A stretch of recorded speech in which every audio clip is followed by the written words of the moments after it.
সেই 1990 সালে যখন এই প্রজন্মের প্রথম ইলেকশন অনুষ্ঠিত হয়, তখন প্রধান প্রতিদ্বন্দ্বী দল ছিল বিএনপি এবং সন্ত্রাসী সংগঠন আওয়ামী লীগ।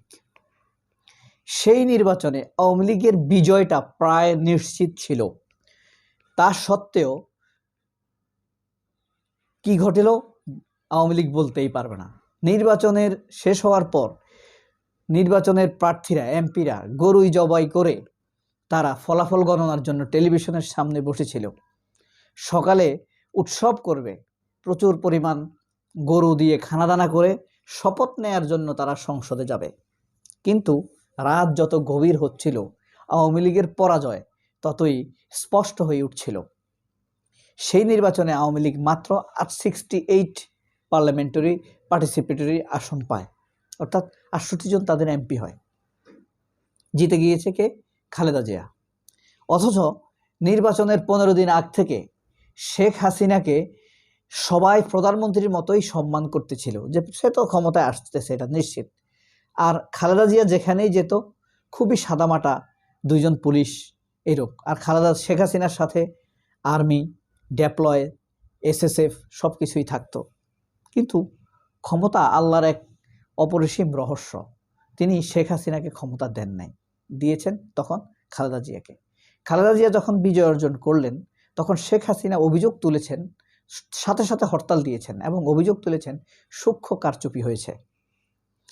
কিন্তু বাংলাদেশের ইতিহাসে এখন পর্যন্ত সবচাইতে সুন্দর গ্রহণযোগ্য ইলেকশন হয়েছিল ওই নির্বাচনটাই। এরপর 1996 সালে যখন ইলেকশন হয়, তখন আওয়ামী লীগ জিতেছিল। তখন আবার খালেদা জিয়া অর্থাৎ বিএনপি অভিযোগ করেছিল যে ভোট ডাকাতি হয়েছে। আবার 2001 সালে বিএনপি ক্ষমতায় আসলো, তখন ঠিক হাসিনা একইভাবে অভিযোগ করেছিল। এবং 2008 সালে একই ঘটনা ঘটেছিল 29শে ডিসেম্বর।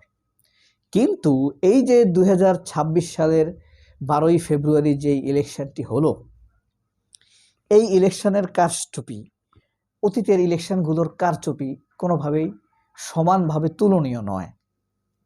কারণ হলো, এখনকার মতো যে আমরা যাদেরকে, এই দেশের মানুষ যাদেরকে উগ্র বলে, মোবাইল জেনারেশন বলে, অসভ্য তরুণ প্রজন্ম বলে, আমি 1000 এরকম কোটি কোটি এরকম অসভ্য চাই। এরকম অসভ্য এই দেশের জন্য ভালো। স্পষ্ট কথা বলবে, রাগ ঢাক ডাকে প্যাঁচ গোছ করে কথা বলবে না। প্যাঁচ করে কথা বলা মানুষ কখনোই স্বচ্ছ হতে পারে না। এই যে 12ই ফেব্রুয়ারি যে ইলেকশনগুলো হলো, যতগুলো ভোট শিটে এবং ব্যালট শিটে বিএনপির ভোটের কাটছিট পাওয়া গিয়েছে, রিপেয়ারিং করা হয়েছে, ওভাররাইটিং করা হয়েছে, সবগুলো ভোট শিট বিএনপির।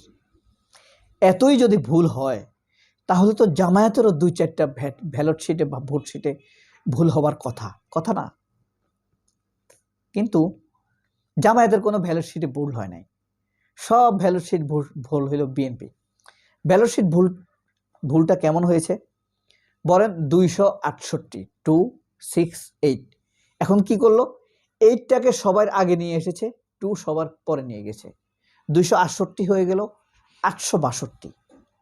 এভাবে প্রায় সহস্রাধিক কেন্দ্রে বিএনপি এগিয়েছিল এবং এই এগিয়ে থাকাটাই তাদের বিজয়টা নিশ্চিত করেছে, 1 নাম্বার।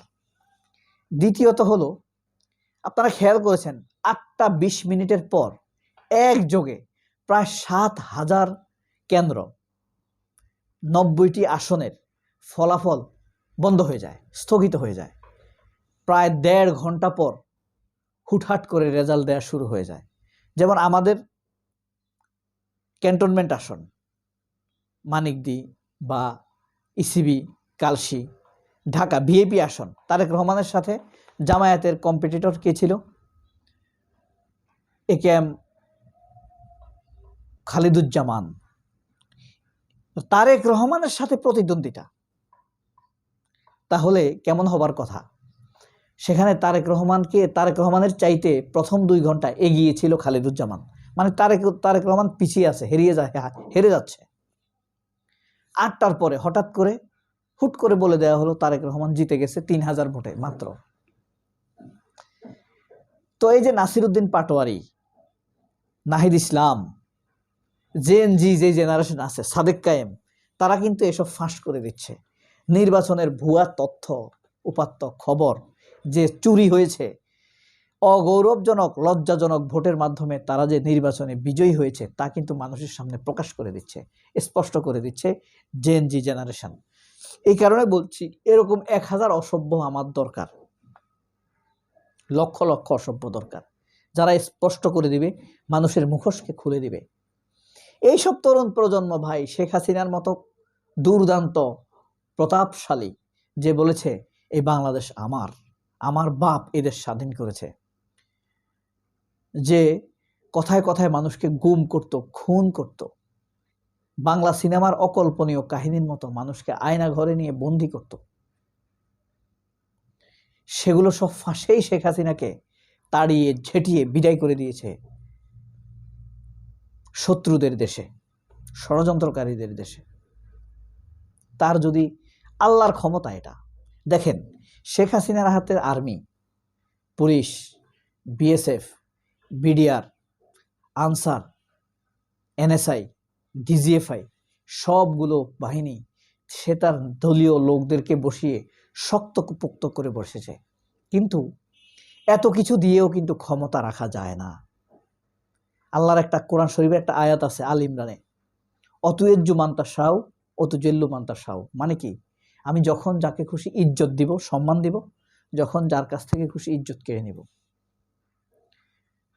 অতুয়েজ্জু মান্তা সাউ অতুজেল বেয়াধিকার খায়ের ইন্নাকা আলা কুল্লি শাইইন কি তুলিজু বিফিল নাইর অতুলিজু ফিল নাহার অতুয়েজ্জু, আমি যখন যাকে খুশি ক্ষমতা দেই, যখন যার কাছ থেকে খুশি ক্ষমতা কেড়ে নেই। এই কারণে হাসিনা তার ওয়াকার, খুনি ওয়াকার, আপনার ডিজিএফআই, এনএসআই, পুলিশ, হ্যাঁ, সব বাহিনী তার হাতে থাকা সত্ত্বেও আল্লাহর নির্মম পরিহাস, সে ক্ষমতা ধরে রাখতে পারেনি। আল্লাহ এই ক্ষেত্রে কাদেরকে ব্যবহার করেছে? এই ছোট ছোট ছেলেদেরকে ব্যবহার করেছে। জেন জি, নাহিদ, আসিফ, হাসনাত আব্দুল্লাহ, মাহফুজ, সাদিক কায়েম, মঞ্জুর এলাহি, মঞ্জুরুল আলম, জাহিদুর রহমান, এসব ইয়াং টকবগে সুন্দর স্মার্ট ছেলেদেরকে ব্যবহার করেছে আল্লাহ ফেরেশতার মতো করে। নয়তো এদের সাথে, এদের হাতে কি একটা লাঠি ছিল, একটা অস্ত্র ছিল? ভয়ে সে পালিয়েছে।